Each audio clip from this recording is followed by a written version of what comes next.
So I didn't even get to film an intro yet, and I just arrived at this one spot, and I just looked down by the creek to my left here. There's a water snake right there, just hanging out. I think that's pretty cool. It's pretty deep in shed, but still decent looking snake. But yeah, I'm gonna sit here and try to get some pictures. There's nothing wrong with him. He's just chilling.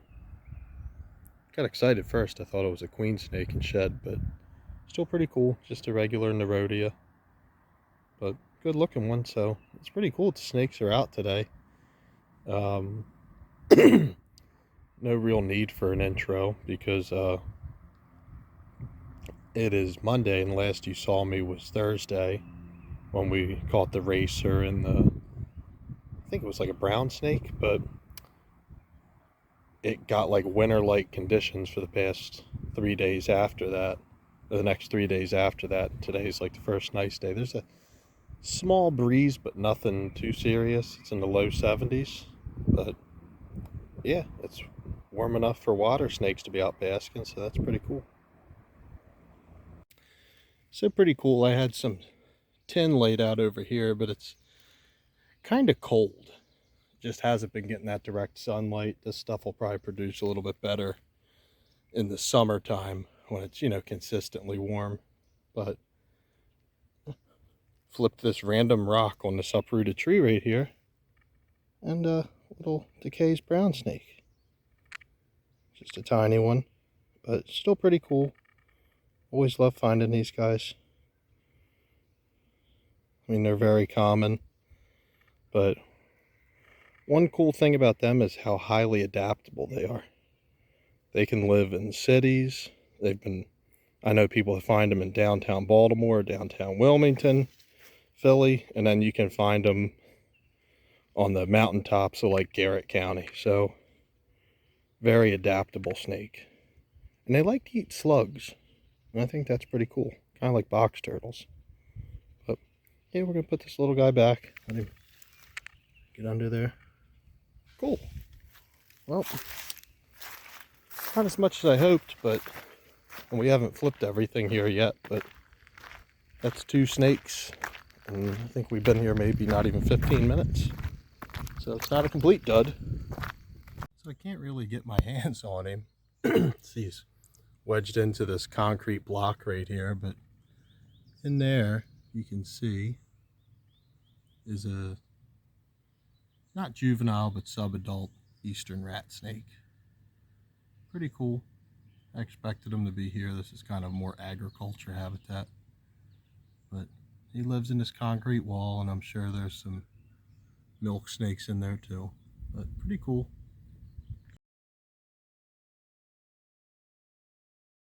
Pretty cool, 4th snake of the day. This is probably one of the spots I was most excited about. You got like this rolling meadow right here, and then the tree line right here, and I was able to put some tin right there and flipped it. Garter. Decent sized one. Well, not really. You're tiny. Yeah, another. This one, if I had to guess, probably was birthed in summer or fall of 2020. He looks like he was eating pretty good last year, and this year he's just getting started. Probably still mainly eating slugs, earthworms, and whatever else he can get his little mouth on. But good looking snake. Here you go. Go back under there. Nice. Love it when tin produces. We're heading into some upper Piedmont habitat, so I didn't really have the strength today to drive up into the Appalachian Mountains, so we're going to head maybe a county or 2 over in Maryland and possibly over the line in Pennsylvania, and we're going to explore some habitat that I found on Google Earth. And then what I did was I took those locations I saw on Google Earth and I kind of cross-referenced them with my Maryland Herping Atlas, and some of it looks promising. I have not been given any hints about this area from anybody. It could be a complete dud. But we're going to go check it out because we have the time. It's Sunday. I have the whole day off. It's in the 70s right now. It's overcast. It's humid. That's usually really good for herping. So we're going to find, see what we can find, basically. Our targets for today are milk snakes and copperheads. Those are two species I have not seen yet this year, and it will be cool to see them. It looks like good habitat for both of them. And, you know, of course, with those kind of snakes, you get your other smaller fossorials like ringnecks and decays browns, possibly some garters too. But I mean, we just want to see good diversity. I'm not, you know, saying it's going to be a dud if we don't find any of our targets. Just want to find some snakes. But yeah, we're going to hit those, and then if we still have some time, I'm probably going to come back and flip at some of my more local spots, because why not? But yeah, hope for a good day, and I will let you guys know when I find something. So we're at our first spot, and this is just a power cut that I don't think I made it to last year. I haven't found anything yet. Was some boards and stuff like that to flip through, but there was nothing under there. And then figured I'd hike up a little bit to see if there were any rocks to flip up here. And as I was walking through here, I just looked down and spotted our first herp of the day. Nice eastern box turtle. This one's all boxed up for us, but very beautiful pattern. To me, it's always a good sign when these guys are out on the crawl. You know, it means other stuff's moving too. So pretty cool. I don't think this looks like a female is gonna open up for us, so probably just leave her on her way and keep moving. Pretty cool though. Always love a box turtle. So I've been flipping around on this hillside for about 15 minutes. Flipped this big rock here and found this butte. So it's one of our target species for today. I am ecstatic. For those of you that don't know, this is an eastern copperhead. This is a venomous snake. We're not within striking range. But my, how beautiful. You can tell the difference from other snakes like milk snakes and northern water snakes. You can see those wide at the bottom Hershey kiss blotches, and you can tell those little slit-like pupils. Now this is a younger one, a juvenile, but still a good looking snake. It is really cool. Now where there's one, there's bound to be others, so I really need to watch my step around here. But pretty cool that we found this one. It's being pretty calm right now. This is kind of like their staple. They stay really still. He wants to blend in with these leaves.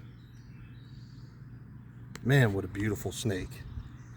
Now my camera is really zoomed in right now. I'm about probably 3 feet away from this snake if he decided to wig out, but as you see, he's not chasing me or anything. But now if I decided to be stupid and try to pick this snake up or made some type of mistake and it tagged me on the hand or something, that is medically significant venom. So I would need to make a trip to the hospital. I probably won't die, but I will be in an extreme amount of pain. And if I don't get it treated right away, there's a possibility that I could lose my fingers or something. But still just a beautiful snake.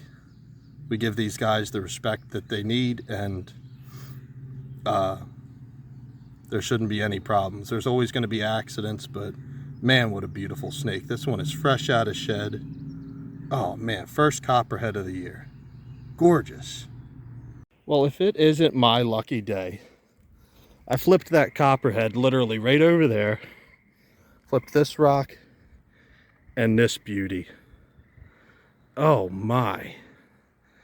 Fresh out of shed. What a beautiful eastern milk snake. Oh my. How gorgeous. Look how red. Oh man. This is a absolutely beautiful snake. I'm a little bit hesitant walking around here because there's it's copperhead territory, but milk snake territory too. Awesome. Oh man, what a beautiful snake. Hey. Oh, hey. Man, what a beaut. Now these guys get confused at times with copperheads, which, as you can see, when we're really comparing both snakes, how ridiculous. The patterning's so different, the head size, everything. But man, hey, you better stop biting me. Oh, this is one of the most beautiful milk snakes I've ever seen. Oh man. Phenomenal looking. Jeez. Just so gorgeous. Love these guys. First milk of the year. And it's absolutely stunning. Awesome. I'm going to take a few more pictures here. Close that mouth. Awesome. So as beautiful as that copperhead was, I'm sorry, but it has nothing on this snake. I mean, what pattern? This is gorgeous. Oh. Well, I've handled this snake long enough, so I'm gonna let you go back under your rock and keep on eating these mice on that hillside. Awesome. Copperhead and milk, my two target species of the day. Haven't found any other snake, and they were within 12 feet of each other. Unreal. So we're back at this one place where I think I started this video. I'm not sure. Everything's kind of blending together now. And it's this piece of lawn fabric here that I found hog noses, water snakes, and racers under, and I just flipped it and found this racer. Now this guy doesn't look in the best shape. I can't tell if this is possibly snake fungal disease or a bad shed, or if maybe he's just going through a rough time. I mean, he's acting healthy, he's very alert, but he doesn't have the best skin condition going on here. It's looking like some stuck shed in some places, but not sure. Hope he's all right, because other than that, he's a very good looking snake. I always find really good looking racers up here. This is definitely different than the one I found a couple weeks ago, but I'm going to let him go back under. Now, get back under the blanket. There you go. Cool. So, that's our third snake of the day. An impressive looking one, but I'm going to sanitize my hands real quick, because if I do find another snake, I don't want to pass it on to that. So, we'll see.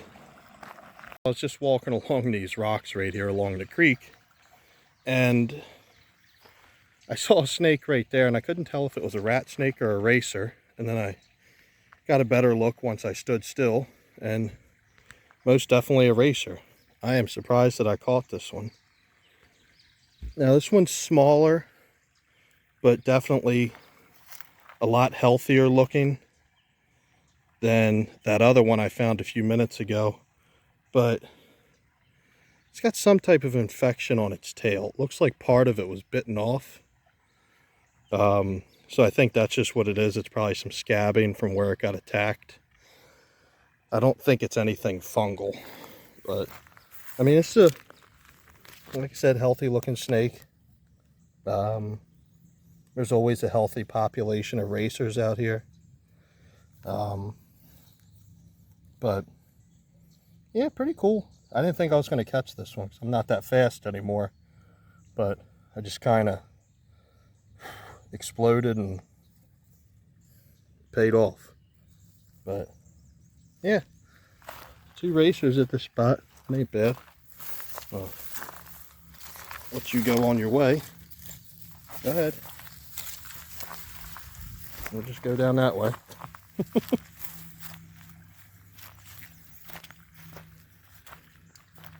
Did he go in the water?